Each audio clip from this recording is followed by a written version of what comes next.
Máme tu samých živnostníkov, máme tu samé SROčky, samé akciovky, ľudia si píšu auta všetky možné, či to kabriolety alebo SUVčka, všetci si píšu, ako pochybujem, že si dneska niekto kúpi Cayenne Turbo za 200 000 a nedá si ho na firmu.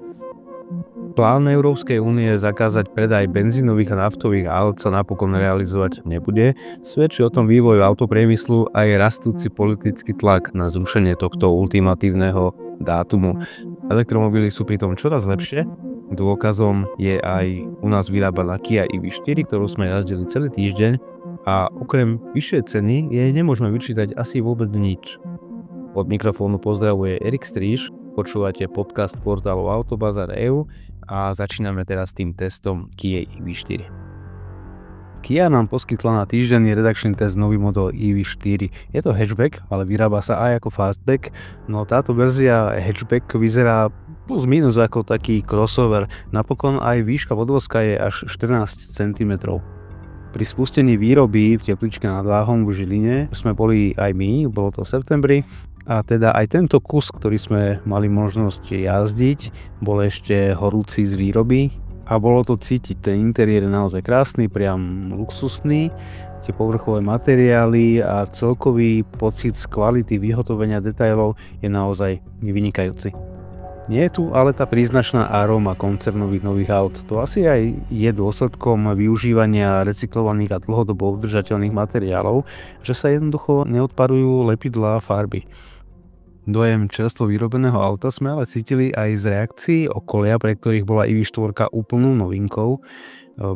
Auto podľa nich vyzerá moderne, zrejme bude EV4 dokonca nadčasová, pretože sa vyhýba gíču. Nesnaží sa poukazovať na svoj elektrický pohon, ako to majú vo zvyku iní výrobcovia. Namiesto oblín a snah o také napodobnenie dizajnu kvapky vody, tu vidíme skôr ostro zakončené línie, agresívny výzor. Myslím si, že toto auto sa pokojne môže stať budúcim vysnívaným autom pre súčasných nástiročných. V konečnom dôsledku ale Kia oslovuje aj konzervatívneho zákazníka, mnohí by totiž vôbec netypovali, že ide o elektromobil. Pokiaľ ide o priestorové pomery, EV4 sa skôr ponáša na EV6 než hierarchicky bližšie posadený EV3. Cíti to najmä na priestore v interiéri vpredu, ale aj vzadu, kde je ohromné miesto na nohy. Veľmi oceňujem užitkovú hodnotu tohto elektromobilu, pretože keď máte rodinu, naozaj splní to, čo potrebujete od normálneho, poriadneho auta. Samozrejme, ten dojazd už je priateľný, za mňa 400 km úplne bežných podmienkach je fajn. V prípade EV4 má kufor kapacitu do 460 litrov. Množstvo odkladacieho priestoru vpredu aj vzadu a nabíjacích konektorov. Nosnosť strechy je 80 kg a za auto môžete pripojiť aj brzdený príves s hmotnosťou do 1 tony. Veľkým plusom je tiež funkcia V2L, čo je vlastne obojsmerný tok elektrickej energie z batérie aj do batérie. V praxi to znamená, že v aute máte nielen početné nabíjacie konektory na malé spotrebiče, ale aj 230V zásuvku. Pokiaľ do nabíjacieho konektora zapojíte špeciálny adaptér s 230V koncovkou, tak EV4 môžete použiť ako pojazdnú powerbanku a napájať z nej napríklad elektrický grill, projektor, osvetlenie do exteriéru alebo aj celú chatu. Čo sa automobilke naozaj podarilo, je technologická výbava vozidla a funkčnosť tejto techniky. Napríklad udržiavanie v strede jazdného pruhu funguje nadštandardne dobre. Aj v meste, aj na diaľnici. A to je všeobecný technologický náskok značky Kia a Hyundai pred mnohými inými značkami aut. Zvlášť by som v prípade modelu EV4 ocenil výkonné svetlomety, ako stretávacie, tak diaľkové. Podľa mojej skúsenosti v porovnaní s EV6 osvetľujú cestu lepšie. Je to cítiť najmä v noci a na diaľnici, kedy je ten svetelný lúč na EV4 oveľa dlhší a praktickejší. Pokiaľ ide o jazdné dojmy, už dávno neplatí, že by boli elektromobily nutné. EV4 ponúka niekoľko jazdných režimov, od toho ekologického až po šport a takisto niekoľko pre zdolávanie mierneho terénu. Po týždni jazdenia som zistil, že mne osobne najviac vyhovuje ten štandardný komfortný režim a vypnutá rekuperácia. V takom prípade auto akoby plachti s otovačnosťou a sebe aj svojej posádke viete dožičiť taký ten super kultivovaný zážitok z takej pokojnej jazdy. No a parkovanie to je úplne paráda aj vďaka kamerovému systému. Na diaľnici IV4 vyniká stabilitou, ochotou prudko akcelerovať zdanlivo z akejkoľvek rýchlosti, no a z 0 na 100 akceleruje za 7,7 sekundy.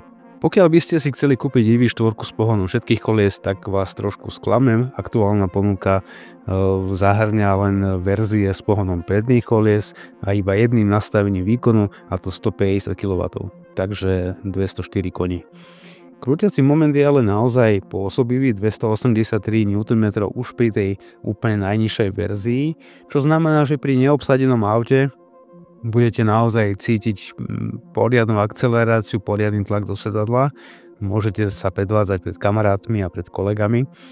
Keď som do auta naložil 4 kolegov, tak už tá akcelerácia bola citeľne slabšia, ale stále je to lepšie ako auto s benzínovým motorom, takým bežným. Technické parametre a dojmy z jazdných vlastností teraz odpovedajú povedzme dostupnejšiemu elektrickému BMW. Škoda len, že aj tá cena. Základná verzia modelu EV4 stojí menej ako 40 000 eur a dodáva sa s batériou s kapacitou 58 kWh.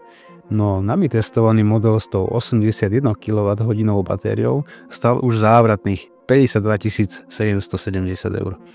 Pre porovnanie EV6 začína na cene necelých 49 000. U nás predajcovia ponúkajú nové EV4 v cenovom rozpätí 48 až 56 000 eur a všetky tieto vozidlá sú skladom na západe, na strednom Slovensku a tiež na východe. Za zapožičanie vozidla ďakujeme značke Kia. No a teraz prejdeme na rozhovor tejto epizódy s Vladimírom Ortom. Bavili sme sa o autopriemysle na Slovensku, v Európe a tiež globálne.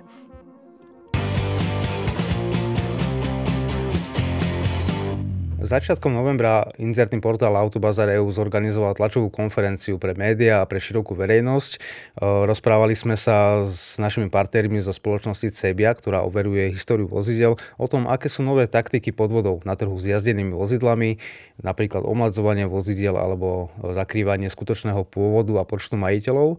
V rámci tejto tlačovky sme pripravili zo zverejnených súdnych rozhodnutí slovenských aj rozsudky a trestné rozkazy o uložení podmienečných trestov, ktoré boli na Slovensku uložené od roku 2020 za predaj vozidiel so zmanipulovaným odometrom. Aj keď sa môže zdať, že na Slovensku sa predaj stočených aut netrestá, súdne rozhodnutia ukazujú naopak, aj keď ide iba o desiatky prípadov. Napokon sme sumarizovali aj ponuku čínskych značiek na slovenskom trhu s novými autami a jazdenkami. Aj keď sa často hovorí o agresívnej expanzii čínskych značiek, tak dáta z našej inzercie na to úplne nevyzerajú. Totiž napriek tomu, že tých čínskych značiek aut je u nás až 15 v inzercii, vrátane subznačiek, tak spoločne tvoria asi iba 1,5% z inzerovaných vozidiel. To naozaj na agresívnu expanziu zatiaľ nevyzerá. Navyše 70% z nich sú nové auta. Napriek tomu sa musíme ale pozerať aj na celoeurópsky priemer, alebo teda na celoeurópske údaje. Tam to vyzerá trochu inak. Dnes sa budem rozprávať s Vladimírom Ortom, generálnym riaditeľom spoločnosti United Automotive SK a expertom na autopriemysel. Vlado, ďakujem, že si opäť u nás v štúdiu. Erik, ďakujem pekne za pozvanie. Ako to teda vyzerá s tou čínskou expanziou z pohľadu európskeho?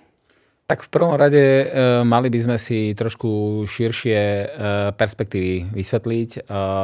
Európa nie je Slovensko. Slovensko len súčasťou Európy. Je to jedna nie bohatá krajina. A tam, kam sa čínsky automobilový priemysel hlavne zameral, kde etabloval svoje značky, bolo hlavne Nemecko, Francúzsko a Škandinávia, kde sú podporované tie elektrické autá, v ktorých oni vlastne hrajú prím. Ak na Slovensku, však túto pár minút dozadu sme sa o tom rozprávali, ak na Slovensku ten pomer voči celkovému počtu predaných aut je zhruba 1,5% z celkového predaja, tých aut je asi 100 000 ročne, čo sa predá, tak 1,5% sú tie čínske automobilky. Z tých nových teda. Áno. Z nových aut. O nových autách stále rozprávame. O celkový trh s jazdenými vozidlami je okolo 350 000. Áno, to je vo všetkých krajinách zhruba dvoj alebo trojnásobok nových vozidiel, lebo vlastne samozrejme v každej krajine viac ľudí má peniaze na tie jazdené ako na tie nové. Tak napríklad v Nemecku alebo v rámci celej Európskej únie je to zhruba 3%. Áno, 3% z celkového predaja. Celkový predaj v Európe je plus minus 12 miliónov aut, aby sme mali predstavu.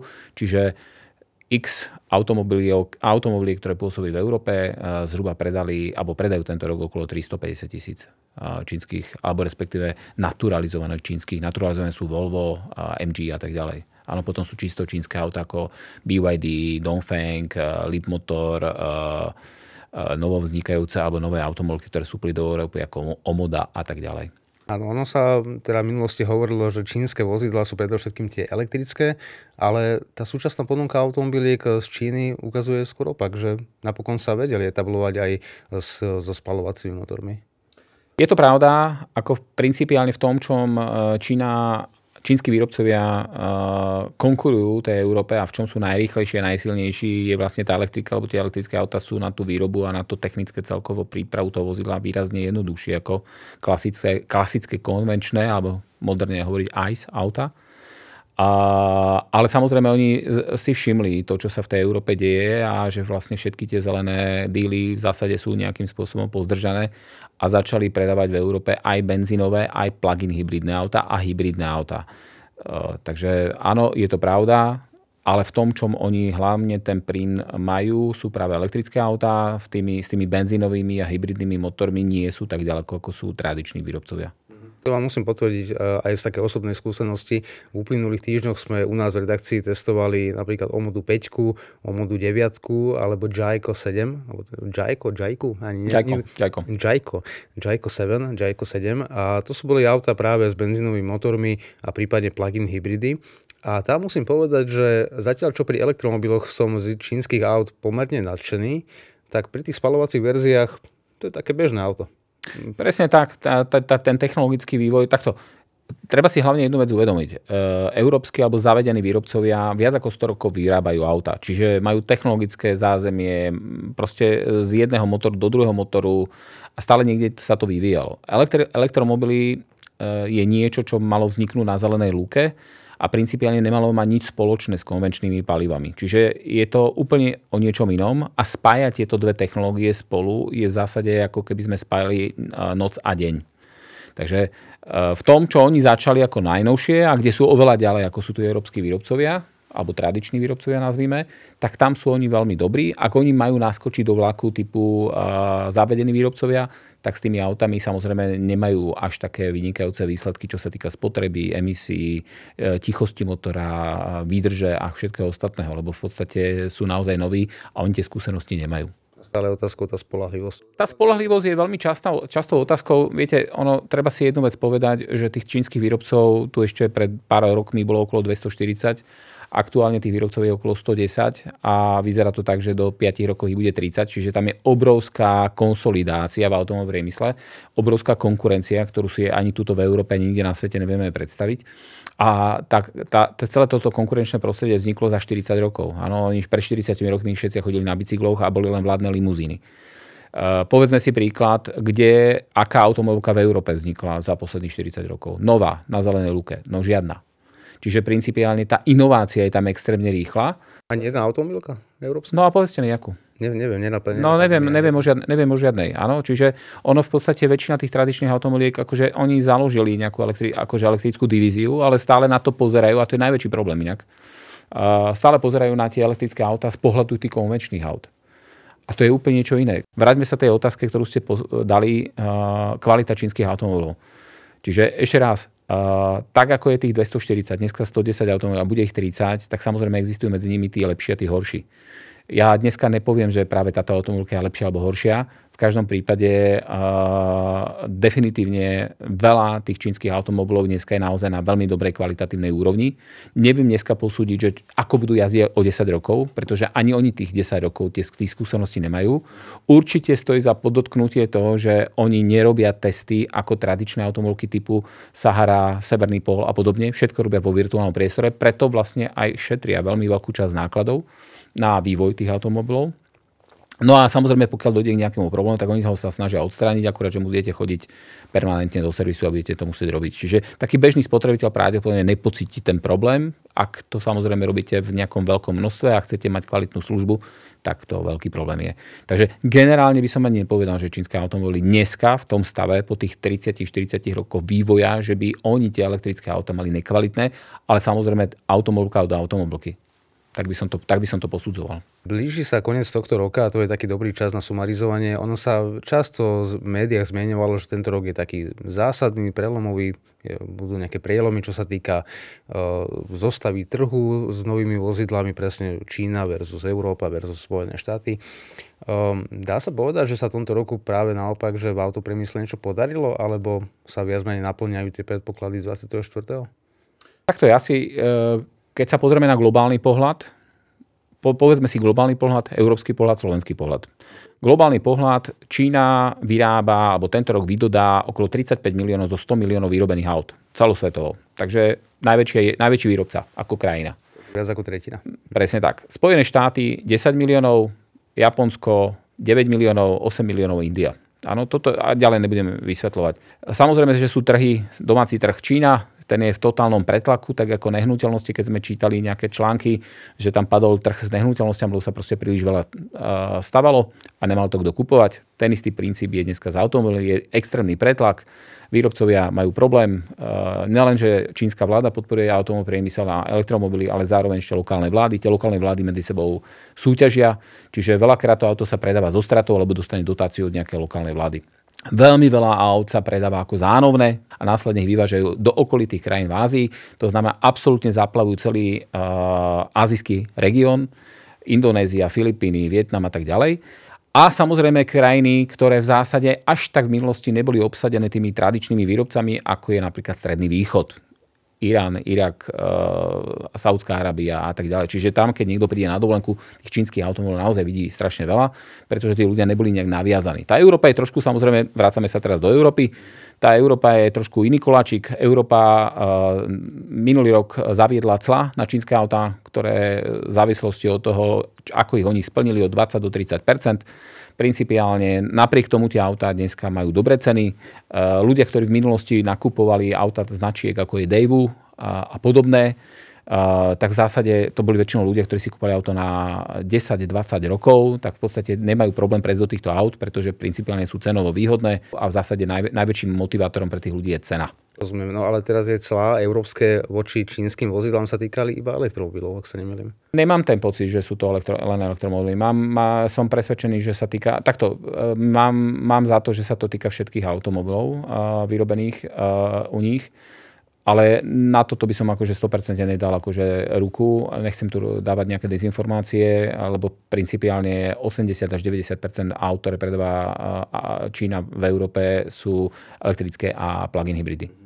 Veľmi málo je potom hybridov a benzínových. Ale v každom prípade majú teda naďalej také, že pomerne priateľné ceny teda. Áno, a to je ten hlavný koláč, že v principiálne veľmi dôležité, že ten nástup, vy ste sa pýtali, alebo respektíve rozprávali sme o tom, že prečo ten predaj na Slovensku nekoreluje s tým európskym a prečo tá agresívna ich politika sa neprejavuje. No, tak treba si hlavne jednu vec predstaviť. Ak chcete predávať auta, potrebujete dealerskú sieť. Tie významné BYD, významné automobilky vstúpili len tento rok napríklad na slovenský trh. Im chvíľku bude trvať vybudovať tú sieť. Ja neviem, tento rok, do konca roka budú mať, ja neviem, 5 alebo 7 dílerov. Tvrdia, že do roka by ich chceli mať dvojnásobne, čiže 15. Za tým je samozrejme servisné zázemie. A keď takéto niečo chcete robiť, tak samozrejme to niečo stojí a chvíľku to aj nejaký čas trvá. Čiže podľa mňa k tomu, aby sme sa dostali k podobným číslam, ako sú v Nemecku alebo v Francúzsku, tak to bude trvať ešte 2-3 roky. OK, ale teda pohľad na ten európsky trh, teda európsky autopriemysel za ten 25. rok teda napokon teraz splnil nejaké očakávania, čo sa týka počtu vyrobených kusov, počtu predaných kusov a podobne, alebo to ide k tomu horšiemu? No, dajme si porovnanie, ktoré je do augusta 2025. Kedy v podstate Stellantis prišiel o 9%, Toyota prišla o 8%, Geely, čo je Volvo, prišlo o nejakých 6%. Ten trh je v zásade stále kompaktný. Ako proste zrazu sa vytesňujú nejaké automobilky, samozrejme nie nejak reagujú. Zoberme si napríklad rok dozadu, Volkswagen vyhlasoval, že ide 3 závody zavrieť, žiadne závody sa nezavreli. Dneska, keď si samozrejme prepustil ľudí, trošku sa zautomatizoval, trošku sa zjednodušil, zrýchlil a tak ďalej. Podstatné je, že prišiel s nejakými novinkami. Čiže vy keď sa pýtate na to, čo sa mení, tak také najvýznamnejšie novinky, ktoré vidím, je konkrétne koncern Volkswagen, kedy vyrába ľubivé autá, v podstate zamerané na strednú a vyššiu triedu, čiže bavíme sa stredná stredná trieda T-Cross, stredná vyššia trieda je Tiguan a Tayron. O luxusných autách teraz nebudeme ani rozprávať. Máme tu prebiehajúcu recesiu, čiže principiálne luxusné auta si naozaj kúpia ľudia, ktorí na to majú, ale v zásade väčšinou segmentu, ktorý zaujíma každú automobilku, je stredná trieda. V prípade Stellantisu, ktorý práve zaznamenal tento veľký pokles, Stellantis je zhluk obrovského množstva značiek, ako je Peugeot, Citroën, Opel, Jeep a tak ďalej, tak Stellantis veľmi poukrial. Máme tu fabriku v Trnave a musím povedať, že modely, ktoré začala produkovať, ako je nová Opel Frontera, ako je nový C3 Aircross, ako je nová Mokka, nová C5 Aircross, to sú autá, ktoré sú kladivom práve na týchto čínskych konkurentov. Nie v elektrických verziách hlavne, tam ešte stále oni sú lepší tí Číňania, ale sú veľmi dobrí v hybridoch a plug-in hybridoch a vo veľmi dobrých cenách. Ja som čítal veľmi veľa porovnaní testov na Automotosport, nemeckí novinári, ktorí robia akože naozaj detálne porovnania, konkrétne tieto automobily versus MG napríklad, a vyhrali to práve títo výrobcovia. Čiže tá reakcia 2024-2025 je podľa mňa akčná. To si tu treba uvedomiť. Proste tie európske výrobcovia nespia. Napriek tomu, že si vravel, že Stellantis už dobieha tých Číňanov, nazvem to tak teda, napriek tomu tam je ten pokles o tých 9%. A ako je to teda možné, že ľudia neveria médiám? My vidíme minulosť, my nevidíme budúcnosť. Tú budúcnosť v zásade tým, že tú expertízu my robíme, my nakupujeme vo veľkom množstve auta, my sa o tie auta staráme, takže vidíme, kam to smeruje. Čiže to, čo čítame v novinách a na analýzach, vidíme to, čo bolo. Áno, napríklad v poslednom kvartále napríklad Stellantis zaknihoval obrovskú stratu. Áno, ale to vôbec nesúvisí s tým, kam to ide. Tá obrovská strata súvisí práve s tým uprataním tých kostlivcov, ktorí mali v skrini a v zásade kam to smeruje. Ja hovorím o tom, čo bude. Ja nehovorím o tom, čo bolo. Čiže principiálne áno, poklesli, ale principiálne makajú na sebe, aby boli lepší a nezaspali. Sú automobilky, ktoré spia. Áno, to si tu, ja ich tu nechcem menovať. Nechcem nikoho zbytočne urobiť zlú náladu, ale principiálne sú automobily, ktoré spia a ktoré tu jedného dňa proste nebudú. Dobre, jednu vymenujem. Nissan. Áno, Nissan je obrovský problém. Nissan teraz nechcem klamať, myslím, že 7 rokov to bola najväčšia automobilka na svete. Podľa všetkého Nissan došlo rozvodu v aliancii Nissan, Mitsubishi, Renault. Podstata toho celého, že ten najväčší koncern na svete, ktorý naozaj boli, že jedničko v elektrických autách, Nissan Leaf jazdil na celom svete, Tesla, Nissan Leaf a nič iné neexistovalo. Stratili tú pozíciu. Oni ju tak strašne stratili a podľa všetkého tento rok Nissan bude proste vyrobiť 3 milióny aut. A bola to najväčšia automobilka. A prepáčte, ja nevidím u nich žiadny úžasný výrobok. Nič úžasné neprinesli. Povedal by som, že Qashqai napríklad je už teraz pokrokový, ale porovnaní pri nejakom priamom porovnaní s konkurenciou asi drahší. No a toto sa samozrejme prejavuje na predaju tých vozidiel, to sa prejavuje na ich cashflow, s ktorým majú problém. To sa prejavuje na tom, že proste tá automobilka je možné, že najbližšie obdobie neprežije.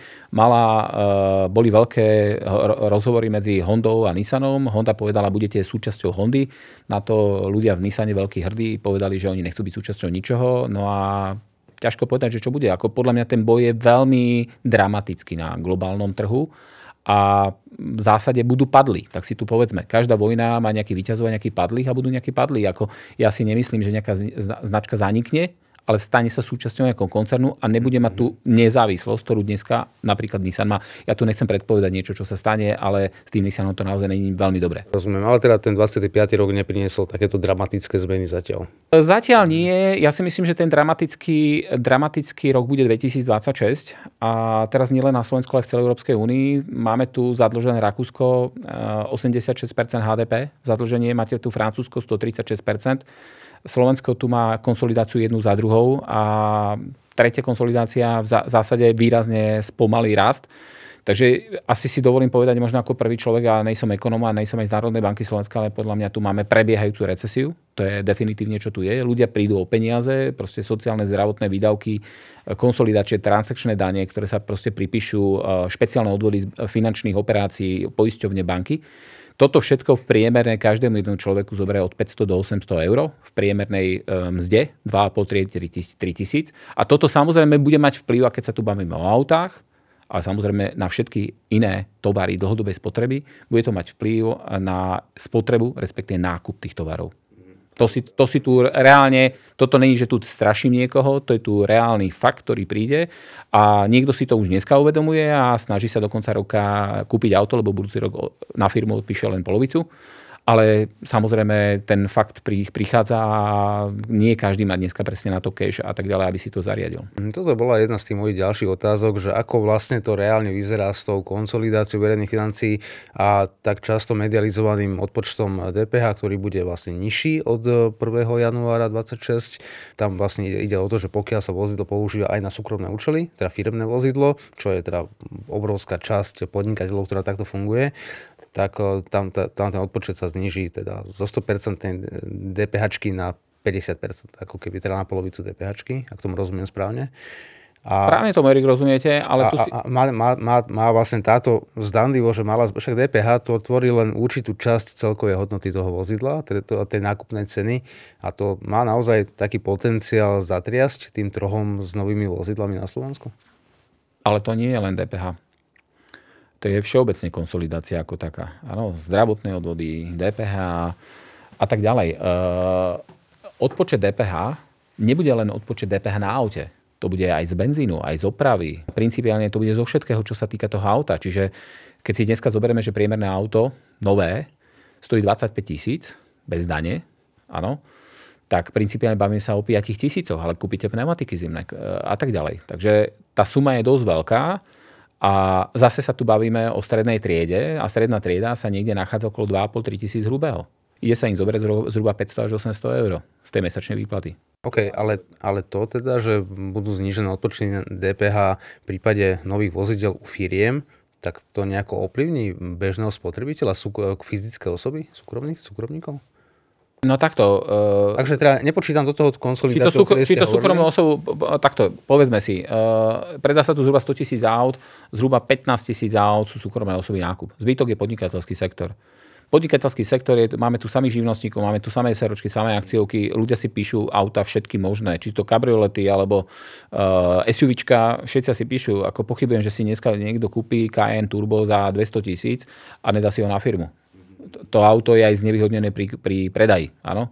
Čiže je to problém. No a samozrejme štát takéto niečo musel urobiť, povedzme si pravdu, ako v okolitých krajinách, pretože aby sme sa nedostali do scenára typu Rakúsko alebo Francúzsko. Proste to naše HDP my sme povinní, schopní splácať. Máme nejaké kritérie, ktoré Európska únia nám dala, kde vlastne musíme splňať nejaké finančné atribúty a ten náš rozpočet je proste prázdny. To je realita. Ja nie som ekonóm, ale rozumiem tomu, že niečo sa preto musí robiť.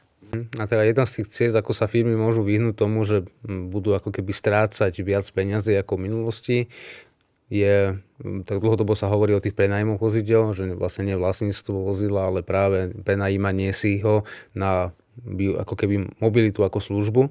Že to je práve tá cesta k tomu, že aby šetrili peniaze, aby si zlepšili finančný flow a podobne.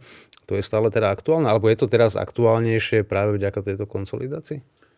Takto, zoberme si, že za posledných 5 rokov ceny aut v priemere narastli o 35%. 35%. Áno. A z toho náväzné sú ostatné veci, ako sú náhradné diely, poistenia a tak ďalej. Mzdy v priemere, niektoré automobily narastli o 60%, áno, ale priemer je 35%. Mzdy rastli 21%. Máme tu gap, čiže principiálne určitá kategória ľudí s príjmom takým a takým, nižším väčšinou, v zásade nevie si dovoliť to nové auto kúpiť. Áno, to si tu reálne povedzme. Čiže predtým jazdil väčšie, dneska jazdí menšie, alebo uniká do dvoch produktov, buď si kúpi jazdené auto, alebo si ho prenajíma. Prenajímanie aut, či už je to autopožičanie, operatívny leasing, je vlastne generátor, tak jak dneska niekto používa Heureku. Heureka je generátor bielej techniky napríklad. Idete si kúpiť chladničku, pozrite si ceny, Nike, Datart a neviem kto všetko ostatný, ale Heureka vám to vlastne celé skompiluje a vidíte, kde je najlepšia cena. Ale dôvod je ten, lebo za ňou je kúpna sila a tá kúpna sila je rozhodená medzi jednotlivcov alebo medzi jednotlivé firmy alebo osoby. To isté sú vlastne auta. Áno, auta v zásade dneska môžete akúkoľvek akciu dostať, nikdy nenakúpite cenu toho auta tak, ako veľký nákupca, ktorý tým biznis modelom vlastne zarába. A dáva si za to nejakú maržu, že to zmanéžoval. Tak aj Heureka má maržu, áno? To nikto nerobí zadarmo. Jasné, teda hovoril si o tom ale v súvislosti so súkromnými zákazníkmi alebo teda súkromnými osobami. To, čo ma zaujíma, je, ako je to v súvislosti s firmami, že budeme teraz svedkami takého trendu, že ten toľko omielaný nejaký narratív, že budú práve fungovať tie prenajmy na úkor vlastníctva, že teraz sa práve stane reálnejším? Práve vinou napríklad tohto zníženého odpočtu DPH? Takto, budem hovoriť o obidvoch produktoch, lebo naše dcerské firmy takéto niečo robia. Nebudem menovať, aby som tu nerobil reklamu, ale poviem to veľmi jednoducho. V prípade jazdených vozidiel, ak 5 rokov a neskôr ľudia kúpovali väčšinou fyzické osoby jazdené auta, tak dneska zánovné auta typu 2-3 roky do 80 000 km začali nakúpať firmy. To znamená, zmenil sa ten narratív tých ľudí, kde iba nové auta do firiem kupovali.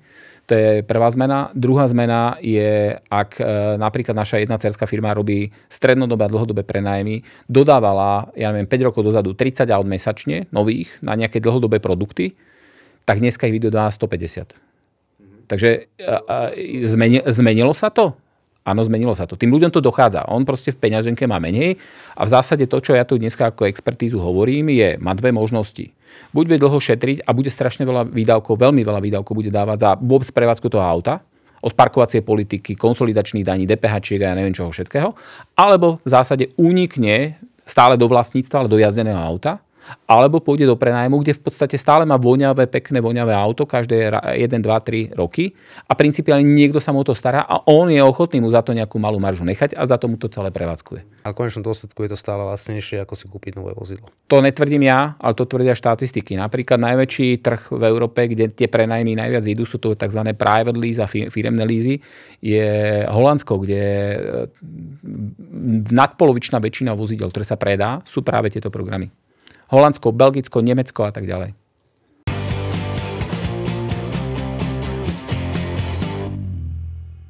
Posledná vec, ktorá ma zaujíma, sú stratégie automobiliek ohľadne výroby spaľovacích motorov do roku 35. Teda vieme, že stále platí plán strategický Európskej únie. Od 35.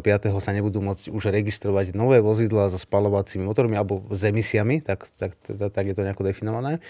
No teraz to vyzerá tak, že sa to postupne prehodnocuje, vznikajú politické tlaky, aj tlaky od automobiliek na zákonodarcov. Ako to vyzerá teraz? Už teda táto téma je v popredí niekoľko rokov, len práve tento rok mi prišiel taký, že oveľa intenzívnejšie začali proti tomu protestovať aj tí, ktorých sa to naozaj týka. Ako teraz vyzerá celý tento projekt s 35.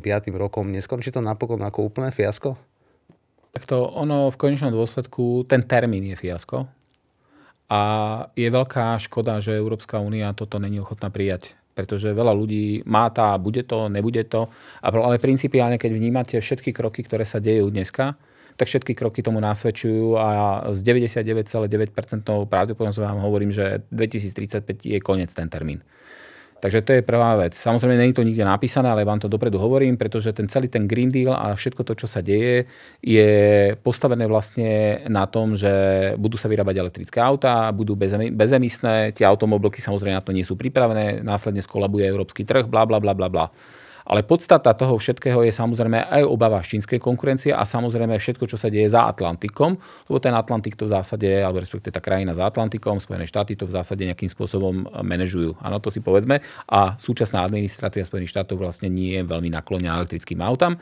Takže ja osobne ja tu politické stanovisko nebudem preberať, ani to není mojou úlohou, ale to dôležité, ktoré si musíme uvedomiť, 2035 určite nebude dosiahnuteľný.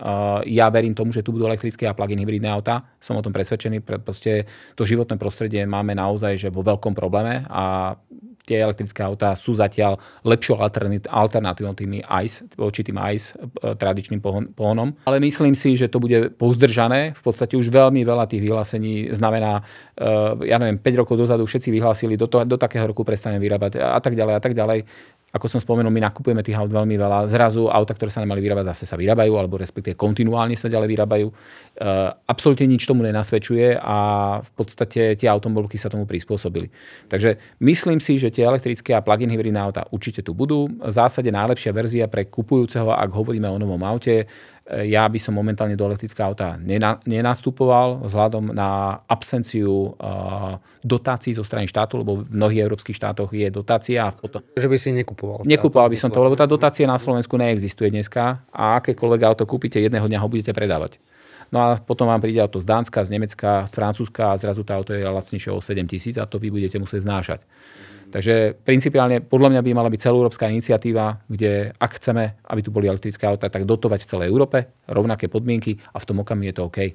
Ak si kúpite dneska elektrické auto, musíte rátať s tým, že na tom aute prerobíte, bez ohľadu na to, akú zľavu dostanete. Slovensko je malý trh, Nemecko je väčší trh a tak ďalej a tak ďalej. Určite veľmi dobrou cestou sú mild hybridy, plug-in hybridy, to je stále niekde medzi tým klasickým tradičným pohonným ústrojstvom a tým najmodernejším ústrojenstvom. A samozrejme tá technológia tých elektrických aut stále nie je tam, kde by mala byť, plus nabíjacie stanice. Môj osobný odhad je, že 2-3 roky a samozrejme múdrosť Európskej únie, ktorá vlastne, keď takéto niečo bude robiť, tak to bude zavádzať v celej Európskej únii v 27 štátoch a nie tu i tam. Lebo toto vytvára veľký problém. Ja myslím, že aj minule som spomínal taký ten prípad, že pred 2 rokmi sa veľmi veľa aut elektricky predalo v Nemecku. Po roku, po 2 všetky auta išli do Dánska, do Norska a mali 0 km. Čiže bola to čisto špekulácia a údajne to bolo 36 až 40% tých vozidiel, ktoré sa tam predalo. Nemeckých daňových poplatníkov to stalo kopu peňazí. Toto asi nepotrebujeme. Čiže takto by som sa skúsil na to pozerať. Takže môže sa teda stať, že teda pravdepodobne sa stane, ako si hovoril, že ten 35.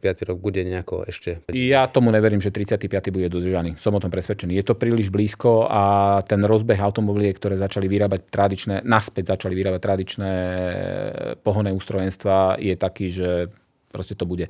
Uvidíme, ako to bude vyzerať v prvom polroku a na konci prvého polroku 26, keď sa stretneme opäť a porozprávame sa o tom znova. Možno, že budeme mať úplne nové informácie napokon. Také malé odhady na 2026 na Slovensku budú už zlé, no samozrejme, lebo práve toto všetko, čo som tu pred chvíľkou spomenul, je, že tí díleri naozaj nebudú mať komu predávať autá. Bude to veľmi znížené ten objem. Niektorí experti, s ktorými sa stretávam, tvrdia, že to bude 10-15%. Ja si myslím, že to bude viac ako 20%. Ja si myslím, že to bude niekde medzi 20-30% tým poklesom. Ten pokles bude trvať pol roka až rok, lebo samozrejme ľudia to budú musieť nejakým spôsobom stráviť, že proste zrazu majú menej peňazí a čo s tým ďalej. No a obrovskú skupinu ľudí to nasmeruje práve k tým prenajmom a v podstate budú hľadať riešenie. Áno, a tie riešenia sú len dve. Jazdené auta alebo nové auta, ktoré sú na prenájom. A tam ste vy jednu zaujímavú vec ešte na začiatku povedali, že dovážajú sa autá, pretáčajú sa odometre a tak ďalej. Tak tu je veľká jedna výhoda. Ak kúpite auto na Slovensku, ktoré na Slovensku bolo kúpené a ktoré je jazdené, tak má oveľa väčšiu hodnotu. Čiže ak môžem odporučiť s tým jazdeným autám, veľmi silne by som sa zameral na auta, ktoré sú kupované na Slovensku, ktoré majú históriu na Slovensku, či už servisnú alebo aj kúpnu a tak ďalej, ako to, že je dovezené zo zahraničia, v jakom stave bolo dovezené, s jakým stavom kilometrov a tak ďalej. Lebo po tej ceste medzi tým Nemeckom alebo inou krajinou veľakrát sa stáva, že z 200 000 auta máme 60 000 auta. A napriek tomu, že je to aj právne postihovateľné, aj Sojka na to na Slovensku ukladá sankcie, keď na to príde.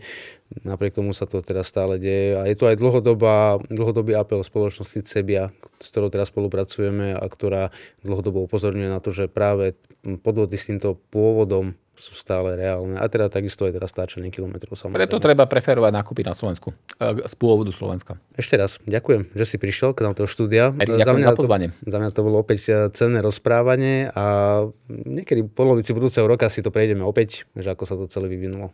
Svet je dramatický, stále je o čom rozprávať. Ďakujem, Erik, za pozvanie. Pekný deň. Pekný deň, ďakujem.